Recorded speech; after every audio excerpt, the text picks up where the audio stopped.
राष्ट्र प्रेम का विस्तार है, देश के लोकतंत्र का आराधन है और सतत इस आराधन में रत हमारे माननीय राज्यपाल श्रीमान कलराज मिश्र जी, आपसे अनुरोध उद्बोधन के लिए।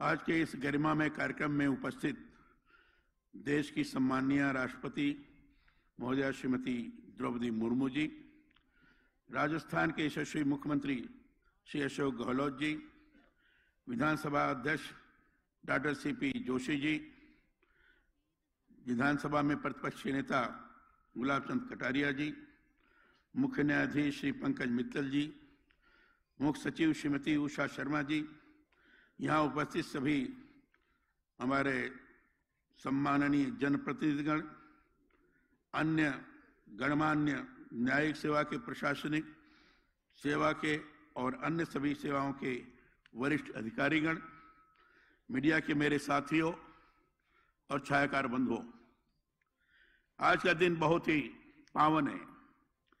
विश्व के सबसे बड़े लोकतांत्रिक गणराज्य की राष्ट्रपति आज हमारे मध्य बैठी हैं। उनका राजस्थान की धरा पर मैं स्वागत और अभिनंदन करता हूं। मैं व्यक्तिशः कृतज्ञ हूं कि उन्होंने संविधान उद्यान के लोकार्पण के लिए स्वीकृति प्रदान की और यहां आज हम सभी के मध्य उपस्थित होकर हमें गौरवान्वित किया है। आज का यह दिन महत्वपूर्ण है इसलिए कि गणतंत्र के मुख्य आधार हमारे संविधान के आलोक में आज हम यहां एकत्र हुए हैं। भारतीय संविधान भारतीय संस्कृति का जीवन दर्शन है। इस संविधान के लेखन, इसे निर्मित करने के लिए बनाई गई संविधान सभाओं, संविधान सभा की बैठकों, संविधान निर्माण में संलग्न रहे महापुरुषों की इसमें रही भूमिका और अंततः इसे लागू किए जाने की यात्रा बहुत अर्थपूर्ण है। संविधान उद्यान में इस यात्रा को विभिन्न मूर्त शिल्पों, छाया छवियों, मॉडल्स और अन्य कलात्मक माध्यमों के जरिए जीवंत करने का प्रयास किया गया है। राज्यपाल राज्य का संवैधानिक प्रमुख होता है। राजभवन में संविधान उद्यान निर्माण के पीछे मंशा यही है कि राजभवन कोई आए तो उसे हमारे संविधान और उससे जुड़ी संस्कृति के बारे में जान सके। वह संविधान की संस्कृति से प्रत्यक्षतः जुड़े 26 जनवरी 2021 को संविधान उद्यान का शिलान्यास यहां राजभवन में किया गया था। मुझे इस बात की प्रसन्नता है कि केंद्र सरकार की स्मार्ट सिटी योजना के तहत जयपुर विकास प्राधिकरण द्वारा 1 वर्ष से कम अवधि में ही इसे पूर्ण किया गया है। मैं मुख्यमंत्री श्री अशोक गहलोत जी और नगरीय विकास मंत्री श्री शांति धारीवाल जी का भी इस अवसर पर आभार जताता हूं कि उन्होंने पूरी रुचि लेकर इस परियोजना को मूर्त रूप देने के लिए निरंतर मॉनिटरिंग कर इसे आज यह स्वरूप प्रदान किया है। राजभवन में यहाँ जो संविधान उद्यान निर्मित किया गया है वह संविधान निर्माण से लेकर उसे लागू करने तक की ऐतिहासिक यात्रा का ही साक्षी नहीं है, बल्कि यह भारतीय संस्कृति का भी कला रूप है। संविधान के मूल प्रारूप के अंतर्गत उसके 22 भागों में कलात्मक चित्रण किया गया है। संविधान सभा के अध्यक्ष डॉक्टर राजेंद्र प्रसाद के आग्रह पर शांति निकेतन के कला गुरु नंदलाल बोस ने संविधान के प्रत्येक भाग के आरंभ के पन्ने पर कलात्मक चित्र उकेरे थे। हम सभी के लिए यह गौरव की बात है कि राजस्थान के कलाकार स्वर्गीय कृपाल सिंह जी, शेखावत जी ने भी संविधान प्रारूप के कलात्मक स्वरूप में योगदान दिया था। ये बहुत प्रसन्नता की बात है। महर्षि अरविंद के आध्यात्मिक राष्ट्रवाद, वैदिक काल से 20वीं सदी तक के सनातन भारतीय परंपरा, भारतीय सभ्यता के आधारभूत ढांचे की समझ के साथ रामायण, महाभारत और भारतीय संस्कृति से जुड़ी यज्ञ की, गुरुकुल की तथा गीता में भगवान श्री कृष्ण द्वारा अर्जुन को दिए उस संदेश जैसी महान परंपराओं का संविधान के प्रारूप में विशेष चित्रण किया गया है।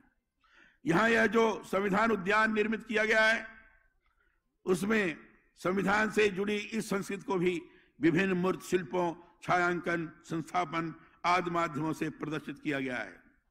मैं यह मानता हूं कि संविधान देश को शासित करने से जुड़ा ग्रंथ भर नहीं है। यह भारतीय संस्कृति से जुड़ा जो दर्शन है, हमारी जो उदात्त जीवन परंपराएं हैं, उसका संवाहक है। यह विश्व भर के लोकतंत्र की सर्वश्रेष्ठ व्याख्या है। मैंने संविधान का जितनी बार अध्ययन किया है, यह पाया है कि देश के आदर्शों, उद्देश्यों व मूल्यों का यह संचित प्रतिबिंब है। मानवीय अधिकारों और कर्तव्यों का एक तरह से हमारा ये संविधान वैश्विक दस्तावेज है। मैं यह मानता हूं कि राष्ट्र कोई भूभाग भर नहीं है, यह अपने आप में विचार है।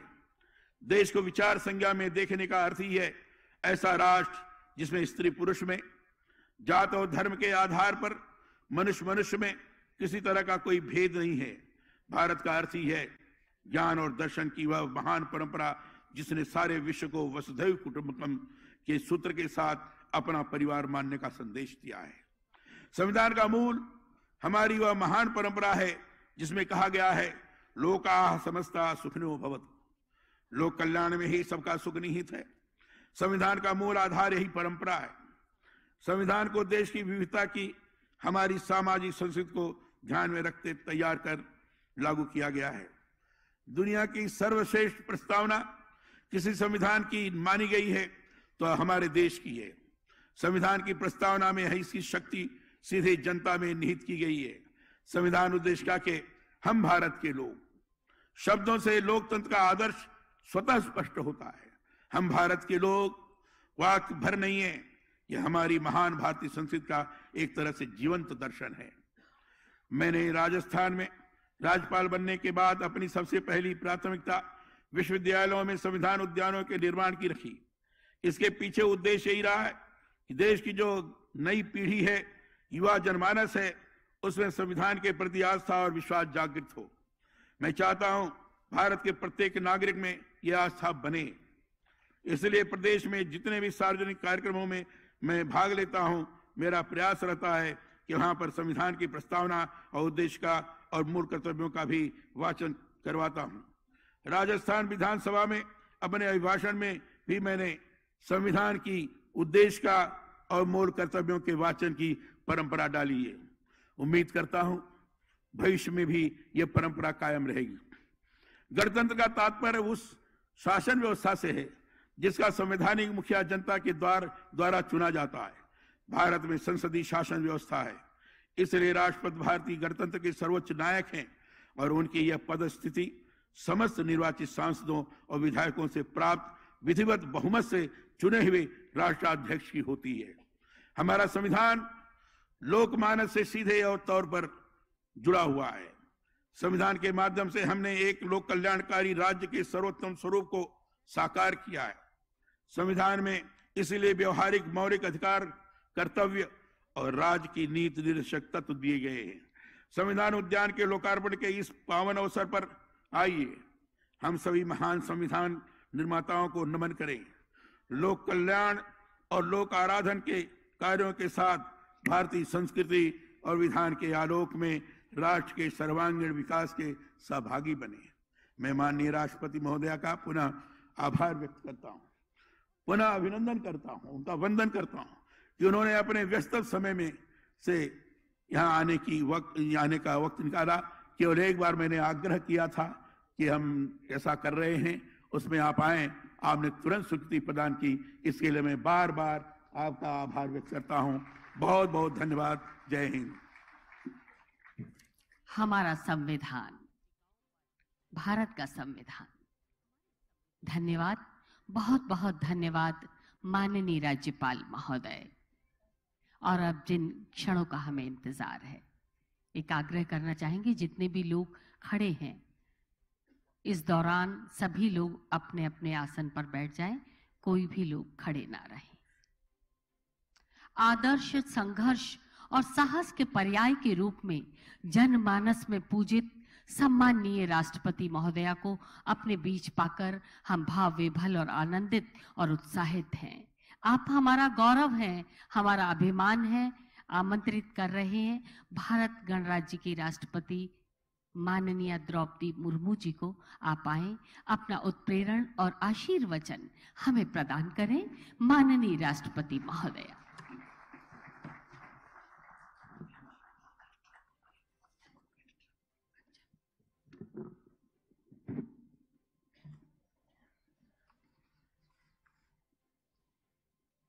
इस महत्वपूर्ण समारोह में उपस्थित राजस्थान के राज्यपाल श्री कलराज मिश्रा जी, राजस्थान के मुख्यमंत्री श्री अशोक गहलोत जी, गणमान्य अतिथियों, देवियों और स्वजनों,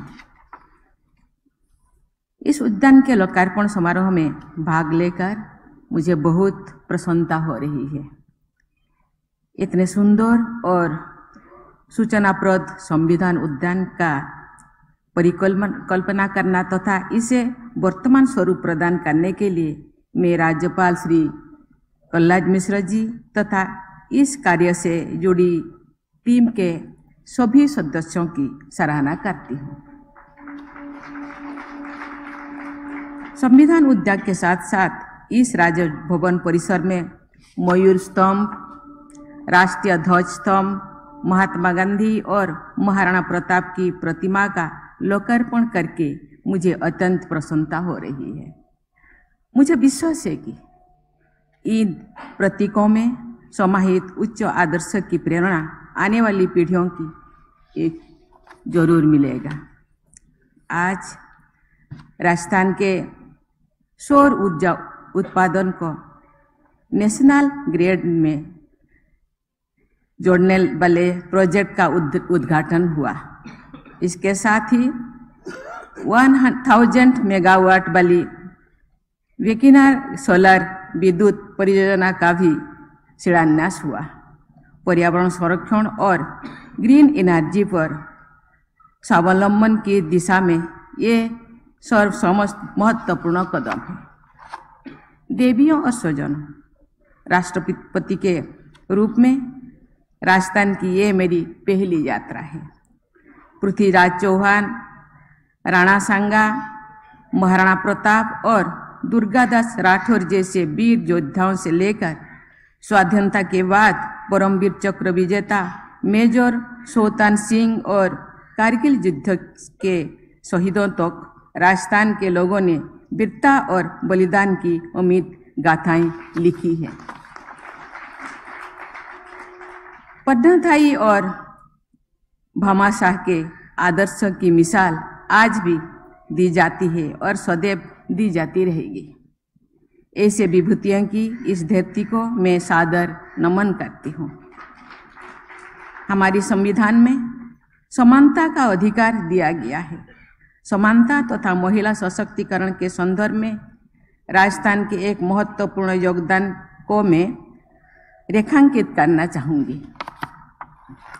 वर्ष 1929 में राजस्थान के श्रीहर विलास शारदा ने बाल विवाह को समाप्त करने के लिए एक अधिनियम की रचना की थी, जो शारदा एक्ट के नाम से प्रसिद्ध है।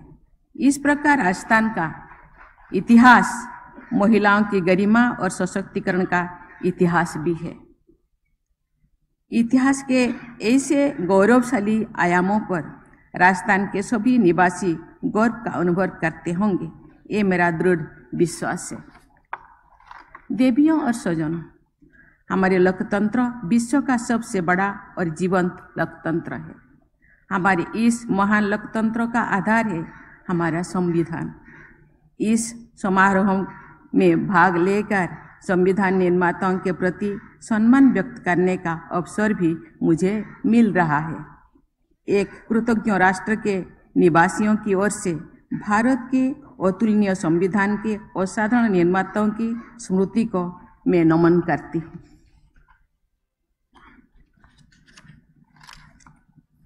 इस उद्यान में हमारे संविधान के निर्माण की लगभग 3 वर्ष की ऐतिहासिक यात्रा का कलात्मक विवरण दर्शाया गया है। सुरुचिपूर्ण चित्रों, प्रतिमाओं तथा अन्य माध्यमों के जरिए हमारे आधुनिक इतिहास के एक प्रमुख अध्याय की यहाँ प्रस्तुति की गई है। इसके लिए मैं सभी कलाकारों की सराहना भी करती हूँ और उन्हें बधाई भी देती हूँ। देवियों और स्वजनों, हमारे संविधान निर्माताओं ने मसौदों को सरल रखा। उनका ध्यान केंद्रित था संविधान की मूल भावनाओं और उद्देश्यों को हासिल करने में। हमारी संविधान की मूल भावनाएं हैं सामाजिक, आर्थिक और राजनैतिक न्याय, स्वतंत्रता, समता और बंधुता। डॉक्टर अंबेडकर ने कहा था और मैं उनके शब्दों को दोहराना चाहती हूँ। मैं समझता हूँ कि संविधान चाहे जितना अच्छा हो वो बुरा साबित हो सकता है यदि उसका अनुसरण करने वाले लोग बुरे हो। एक संविधान चाहे जितना बुरा हो वो अच्छा साबित हो सकता है यदि उसका पालन करने वाले लोग अच्छे हो। बाबा साहेब संवैधानिक नैतिकता यानी कॉन्स्टिट्यूशनल मोरालिटी को बहुत जोर देते हैं। उन्होंने कहा था कि प्राचीन काल में भारत में अनेक गणतंत्र थे जहाँ राज्य सत्ताएं थी। वे भी या तो निर्वाचित थी या उनमें राजाओं की शक्तियाँ सीमित थी।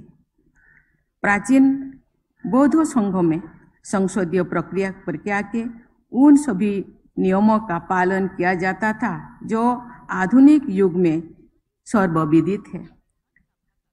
सदस्यों के बैठने की व्यवस्था, प्रस्ताव रखने, कोरम, मतों की गणना, मतपत्रों द्वारा वोटिंग और निंदा प्रस्ताव आदि संबंधी नियम अभी भी चलन है। प्राचीन भारत में सभा और सीमित जैसे लोकतांत्रिक संस्थान आतिथ्य में थी। हमारे संविधान निर्माताओं ने भारत भूमि की प्राचीन लोकतांत्रिक परंपराओं को हमारे आधुनिक लिखित संविधान के रूप में पुनर्जन्म दिया था।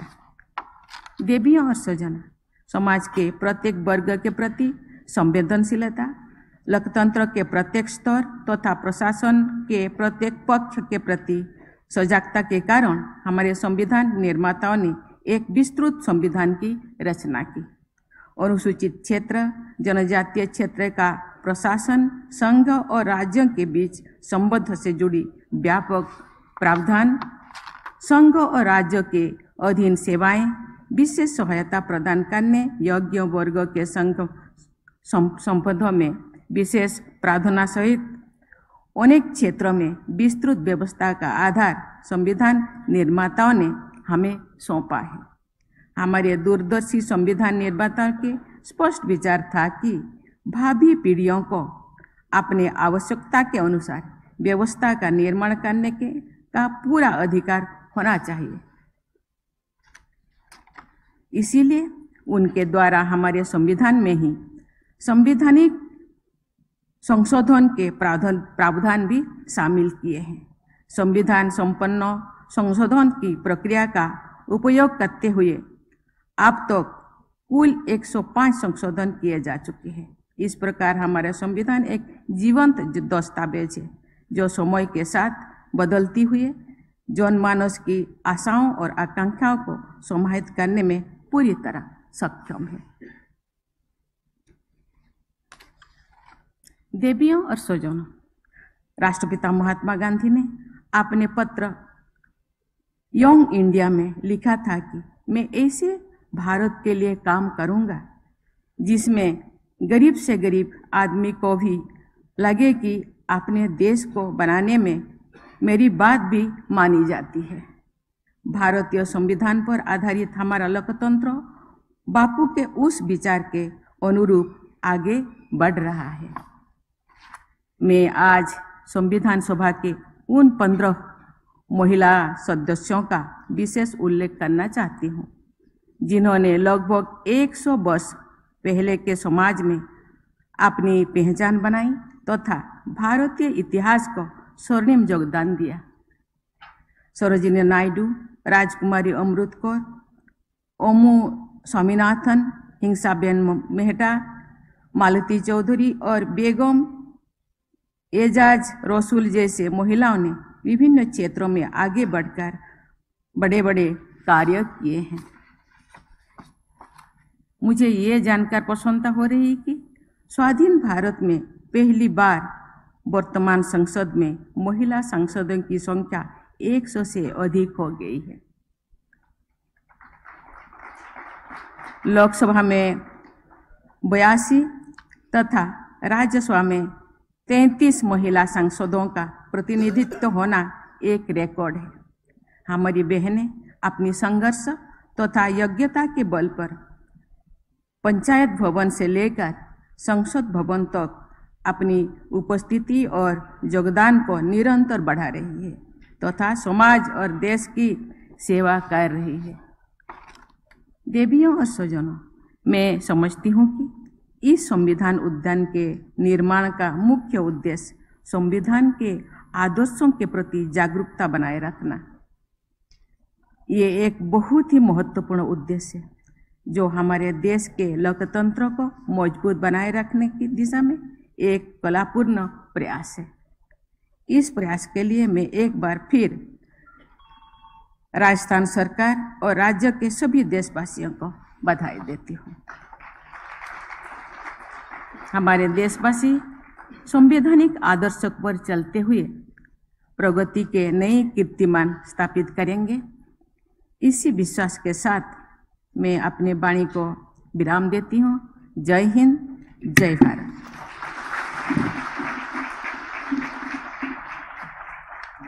धन्यवाद, बहुत बहुत बहुत बहुत धन्यवाद माननीय राष्ट्रपति महोदया।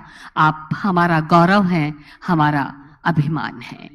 आप सभी से अनुरोध, अपने स्थान पर हम सावधान की मुद्रा में खड़े होंगे राष्ट्रगान के लिए, और पुनः अनुरोध, अपने मुख से राष्ट्रगान को उच्चारित अवश्य करें, वाणी को पवित्र करें। राष्ट्रगान।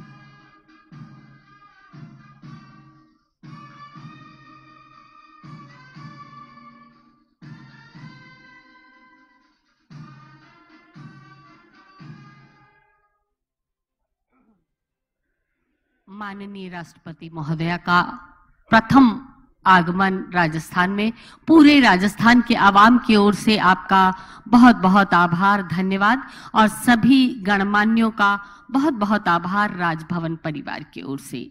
मैं आपसे विदा लूंगी। डॉक्टर ज्योति जोशी। जय भारत, जय हिंद।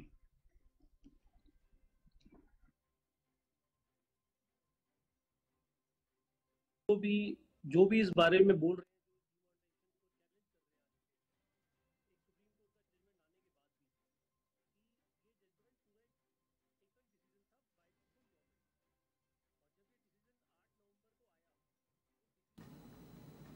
लाइव तस्वीरें आप इस समय देख रहे थे, जहां पर राष्ट्रपति द्रौपदी मुर्मू राजभवन में मौजूद थी। राष्ट्रगान इस समय किया जा रहा है, जहां पर तमाम बड़े नेता मौजूद हैं। राजस्थान के मुख्यमंत्री अशोक गहलोत, कलराज मिश्र सहित कई बड़े दिग्गज नेता मौजूद हैं। राष्ट्रगान के साथ में कार्यक्रम का समापन हो रहा है। लाइव तस्वीरें इस समय आप देख सकते हैं। राजभवन से इस समय तस्वीरें आप देख रहे हैं, जहां पर राष्ट्रगान चल रहा है। एक बड़ा ही खूबसूरत कार्यक्रम रखा गया था, जिसमें राजस्थान के कई बड़े दिग्गज चेहरे मौजूद थे।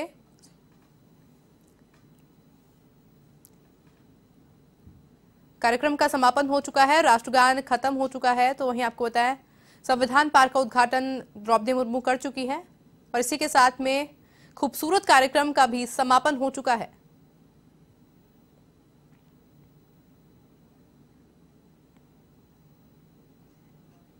तो चलिए फिलहाल बुलेटिन में सिर्फ इतना ही। इसी तरह देश और दुनिया से जुड़ी तमाम बड़ी खबरों के लिए